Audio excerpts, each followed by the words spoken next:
In this module, we'll be looking at signals of argumentation and development, by which I mean those little words that we use regularly in English, those words that Greek speakers and writers could regularly use to give signals as to the logical connection between statements that they make as they develop a case or, in other instances, narrate a story.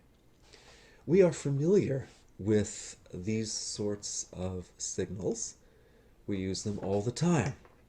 When we present evidence in support of a claim that we have just made or are about to make, we'll use signals like because, for, or since. Since Greek is hard, you need to study. Since signals that the phrase since Greek is hard provides evidence in support of a claim you need to study. We also regularly use another set of words to indicate to our hearers or readers that we are drawing a conclusion based on a claim or a series of claims. We might use the words therefore, then, or so. Greek is difficult. Therefore, you need to study. In this case, the emphasis is just switched. In the first, the claim you need to study remains the same. In the first instance, Greek is difficult. Because Greek is difficult, you need to study. The difficulty of Greek is presented as a rationale in support of the claim. In the second, the claim is Greek is difficult, and the second part of the phrase, you need to study, is presented as an inference, a logical conclusion drawn from the first claim. We typically use words to signal that we are articulating a contrast or an antithesis whenever we use not and but together. Not Greek, but Hebrew is the real challenge for English speakers. Or we might use words like rather or instead. And sometimes we just use little words to indicate that we're taking a new step in the development of our argument. Now, since this is the case, so we've been talking about the difficulty of Greek, and we'll use these little words to kind of position our hearers to understand that we're about to take a step forward. Now,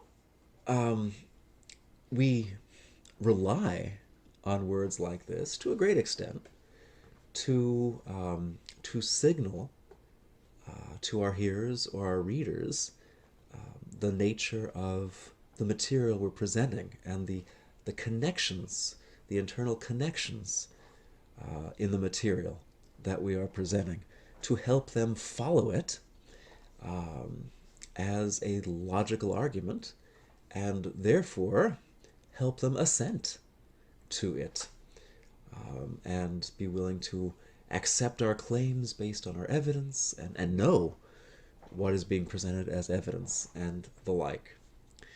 When we read a New Testament translation, we'll find a lot of such words. And one of our major considerations as we think beyond translations is this: to what extent do the English signals of argumentation and development correspond to the signals in the original Greek text? Are they all represented? Are they represented in appropriately parallel ways in English with Greek and the like? Now here, I've taken, you see, I've just used the word now, in part because it's in boldface visible there on the screen in front of me, in part to suggest we're taking a step forward in this presentation. I've taken Romans 3:19 through 31 in 3 different translations. Here, the NRSV, the NIV, and the Common English Bible, the CEB. And I've tried to highlight using boldface the little argumentative signals, the inferential particles and conjunctions and adverbs that we encounter in these three translations. All three of them start off with now, suggesting, a new step is about to be taken in the development of this argument. Whoops, excuse me. Then we have in verse 20 the NRSV presenting the content of 20a as a rationale, as evidence that supports the claim made in verse 19. And we have the NRSV presenting the material in verse 20b as evidence, probably for the claim made in 20a. So a kind of logical chain. The claim is true because of this, and this is true because of this. If we turn to the NIV, we encounter some different signals. Yes, we have the same one here. We're presenting the material in verse 19 as a new step in Paul's argumentation. But then it presents the material in 20a as a logical inference from verse 19, a conclusion that is drawn from verse 19. That is quite different from the way the NRSV presents the logical relationship between these two statements. Is 20a evidence for the claim in 19, or is 20a a conclusion to be drawn on the basis of verse 19? Further, the NIV presents the second part of verse 20 using the word rather, thus presenting it as a contrast to the claim in 20a. We have two different claims about the logical consequences. Claim A, no one will be declared righteous by the works of the law. Claim B, instead of being declared righteous through the law we become conscious of our sin. Now that is a very different set of relationships from what we find in the NRSV. If we were looking simply on the basis of these two translations, we would be left to wonder, how did Paul think that the pieces of his argument fit together? What signals did Paul give to help his hearers, his readers, know whether or not 20a is a rationale or a conclusion, an inference, and so forth? We could look to the Greek, and the Greek will help us adjudicate between these two translations, or between these three. Now it happens that the CEB gives three signals as well. The first one is the same. Now, blah, blah, blah, we're taking a new step in the argument. 20a, it agrees with the NIV in presenting the material in 20a as a logical inference, a conclusion drawn on the basis of verse 19, rather than evidence presented to support verse 19. However, it agrees with the NRSV in presenting 20b as material offered in support of the claim made in 20a. So we've got a fair amount of variety just between these three translations in terms of how we should think about Paul's argument flowing, and how Paul thought these three pieces of communication, these three utterances, verse 19, verse 20a, verse 20b, were logically related to one another. As we move on, in verse 21, we see that all three translations present the material in verse 21 as material that forms a contrast with verses 19 through 20, and that is explicit. What is interesting to me is that in verse 22, the NRSV uses the word for to indicate that the material starting at the end of verse 22 provides evidence in support of the previous material, probably 21 as a whole and 22a.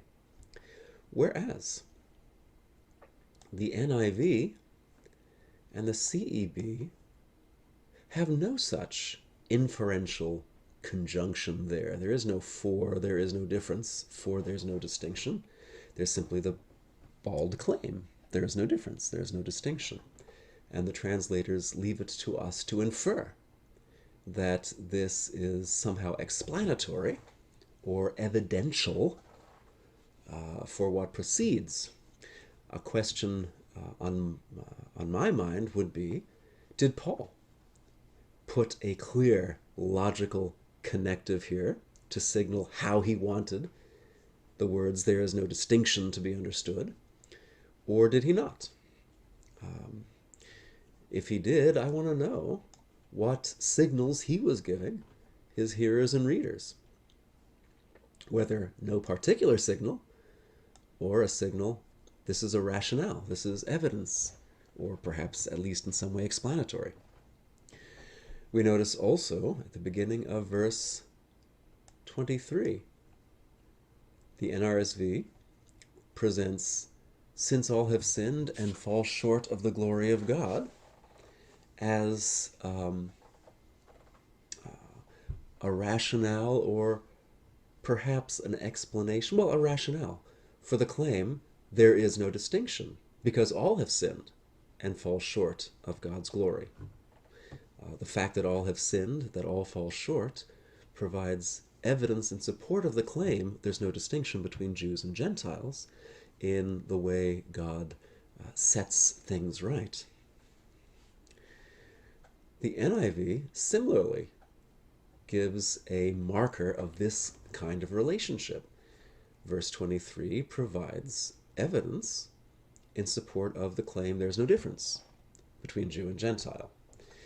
You might also kind of notice automatically, between Jew and Gentile is an explanatory, probably an explanatory, what's the word? Augmentation of what you actually find in the Greek. There is no distinction, there is no difference. And the NIV is just keeping the context clear for us. But the NIV does give us this signal. A second time, the CEB omits a signal. It does not give us explicit guidance as to how the claim "all have sinned and fall short of God's glory" should be related to "there's no distinction." So again, the question for me is, in Paul, did he give a clear signal, and was it in fact this signal? 23 is evidence in support of 22b. Or did he give no such signal, not caring to underscore the logical relationship? You might also see, even though there's really not kind of a vocabulary basis for this, you might see a difference in the way 23 and 24 are related. This is kind of an aside because Romans is important, not because this is pertinent to inferential particles.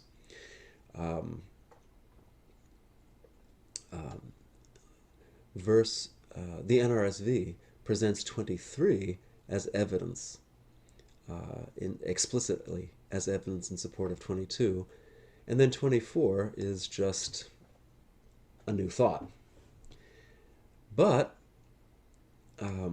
the NIV more clearly connects these two, suggesting that the fact that all sinned and fall short, and the fact that all are freely justified by God's grace, are connected. Similarly, the CEB really puts the emphasis on this new thought rather than the connection of some or all of this new thought to what goes before. Again, the question is, what did Paul put down? Similarly, skipping to verse 25, both the NRSV and the NIV show us the word because. The material beginning at the second half of verse 25 is presented as a rationale for a claim made earlier in verse 25. The CEB doesn't give any such explicit marker.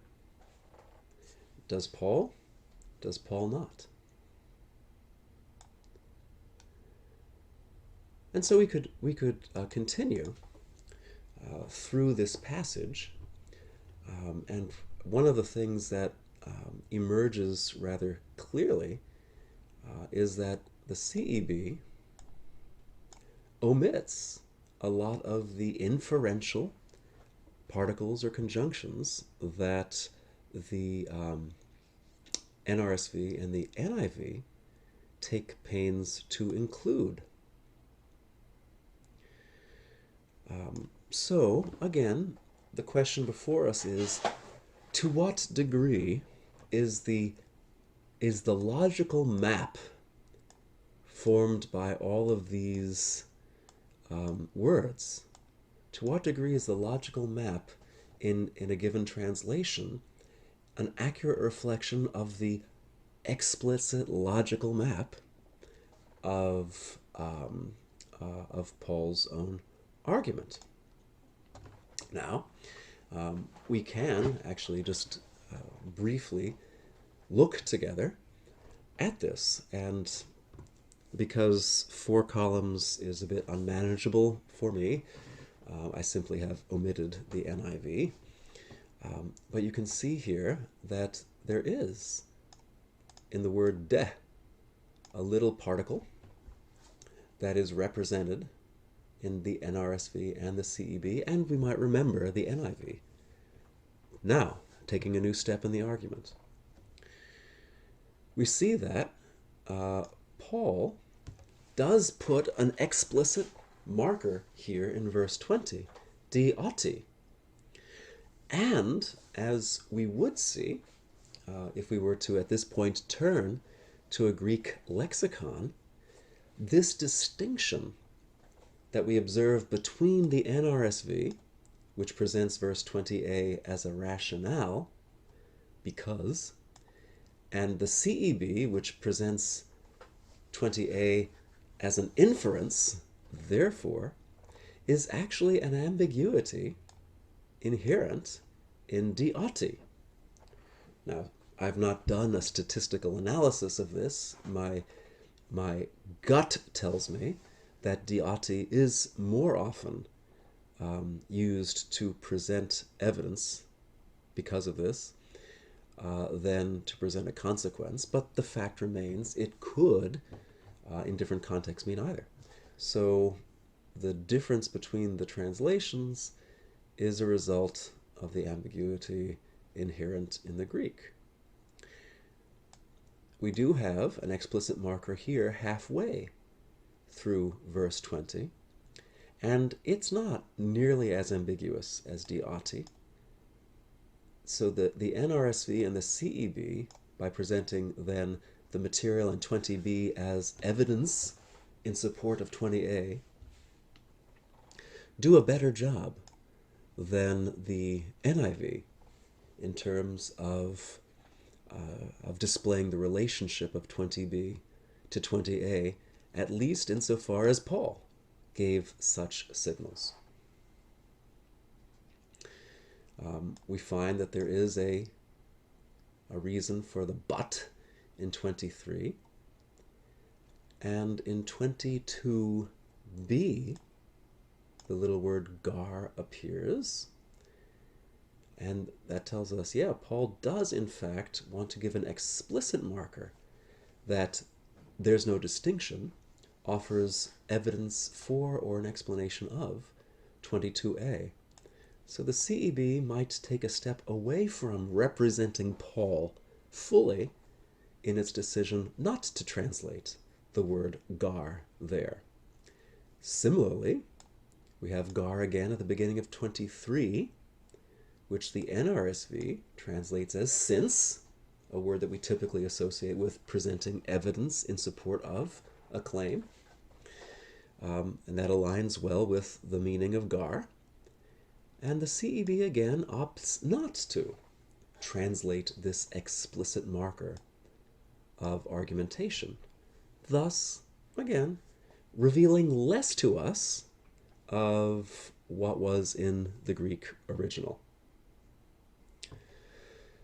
As we continue to look down the line of these three columns, we might notice, again, that the NRSV rather cautiously reveals the argumentative signals that Paul includes. This is what we would expect from a more formal equivalent translation, whereas the CEB keeps omitting to translate these words. So Paul's argumentative structure and the explicit attention to argumentative structure that Paul includes in his argument is more apparent in some translations than others, and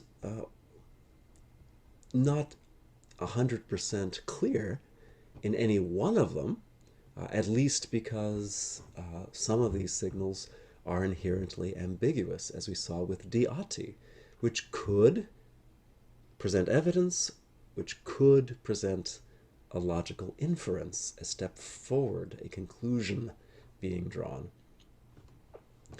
So as we study the Greek text, it seems to me to be especially useful to look for those signals that the author gives concerning the connection between the statements. How are we to understand the relationship? What clues, what help does the author give us as guidance concerning how to understand the relationship of one claim to another, to another, to another, as we read through his argumentation? Recognizing what these particles are, or these conjunctions are, in the Greek text is a function of how conversant you are with Greek. For students learning Greek, to learn the language itself, a lot of these inferential particles and conjunctions are presented as vocabulary words to be learned, to be memorized, so that the student becomes sensitized to and familiar with this range of argumentative signals, or I'll repeat it, sometimes narrative signals, when dealing with a New Testament narrative. Those who don't learn Greek may rely on Bible software to pull them up, but especially with these, it's important, I would think, for anyone wishing to encounter Scripture beyond what a translation offers, become familiar with at least a good handful of such markers.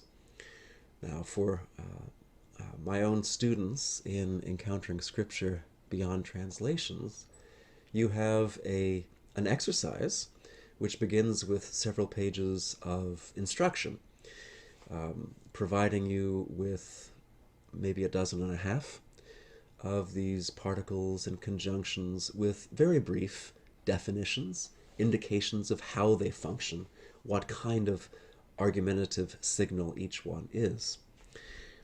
But this kind of information is also readily to be found in Greek-English dictionaries. For example, the Shorter Lexicon of the Greek New Testament, which is a work by Wilbur Gingrich and Frederick Donker, excerpted from the second edition, I believe, of the Bauer Arndt Gingrich Donker lexicon, a very fulsome work, now in its third edition since 2001. But this provides a fairly fairly complete snapshot of what these inferential words might communicate.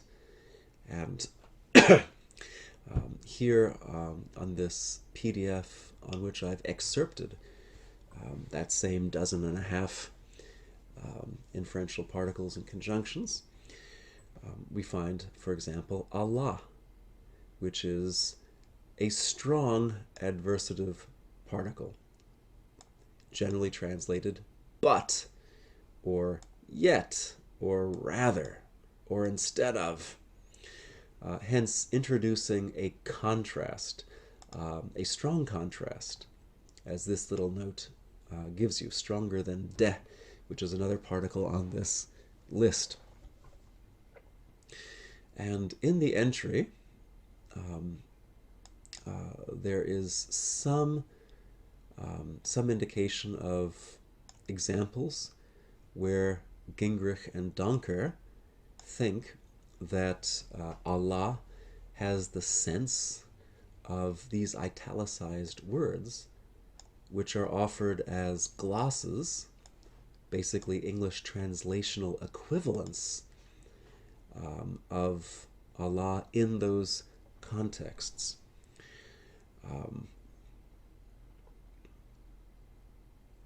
And you find ara, for example, which is an inferential particle. That means it tends to introduce a logical consequence, a logical conclusion.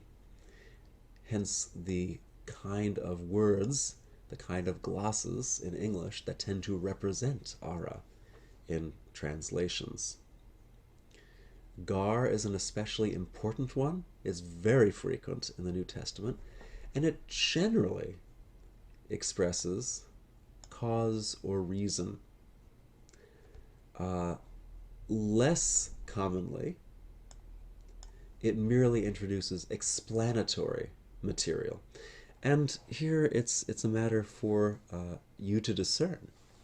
Is the material presented by Gar actually evidence, or is it expansion, explanation?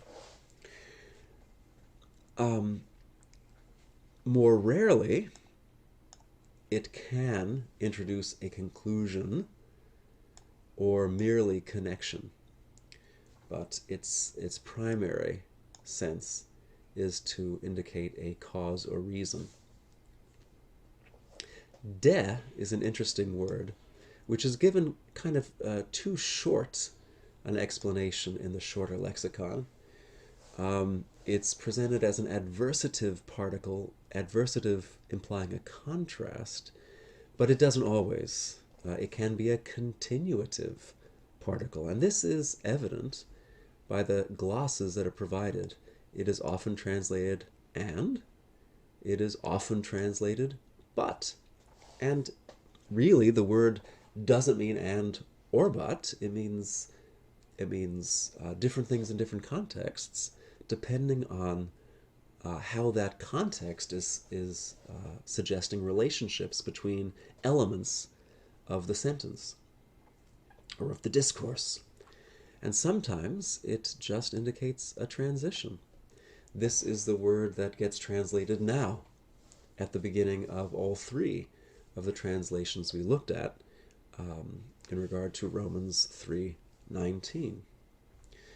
So becoming familiar with the range of meanings beyond what's available in my short handout or in the typical vocabulary that is offered in Greek, elementary Greek textbooks, is valuable because um, unpacking argument, especially in the speech of Jesus or the speeches of Acts or any of the epistolary literature of the New Testament, is very close to the heart of exegesis.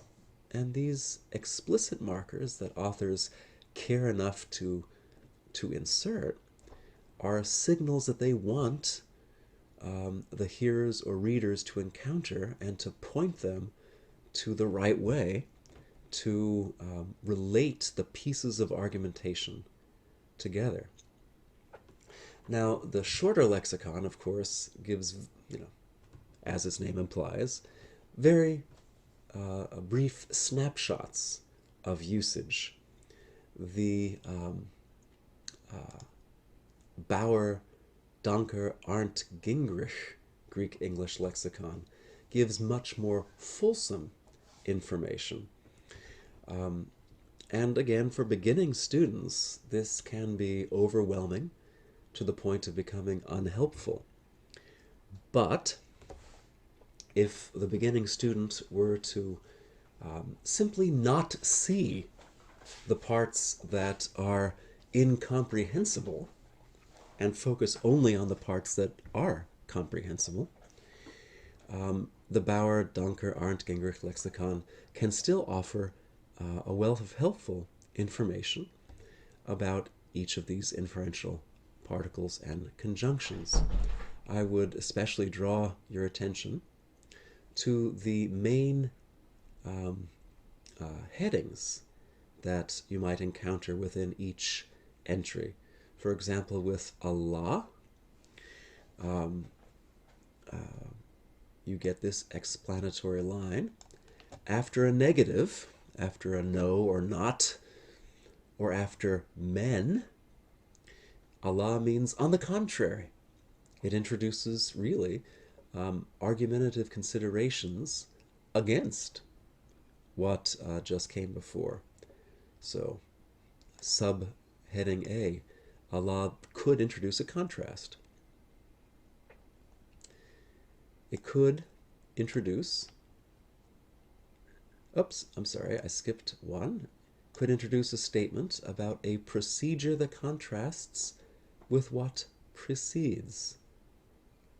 Or it might introduce the main point after a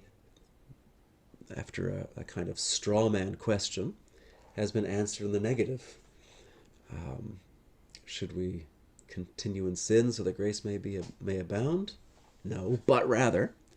I actually don't know if that's an example, but I do see here that occasionally it is in Romans. Heaven forbid, but rather, this is the point I want to make. This is the positive point I want to stress. You might find it used within a single clause simply to contrast single words or phrases. So much more limited contrasted function here when whole clauses are compared. So if you were to skip over the Greek that you may not be able to read, you can see explanations of use, possible explanations of use, together with verses where Bauer, Danker, Arndt, and Gingrich, somehow collectively, but really it's all Danker at this point, because he was the last scholar standing. Examples where they think Allah has the particular sense being described here. So some of these entries, like this one, Allah, is now some of these entries are really quite long, but that tells us something about how many different nuances the word Allah might have in different contexts of use. I mean, I would suspect that Allah is used more than 500 times in the New Testament, and among those times, it could actually be much more than that, it can display quite a variety of specific senses. And the more you become attuned to these possibilities, and the more you're willing to play with them in light of what other translators have done, and in light of what commentators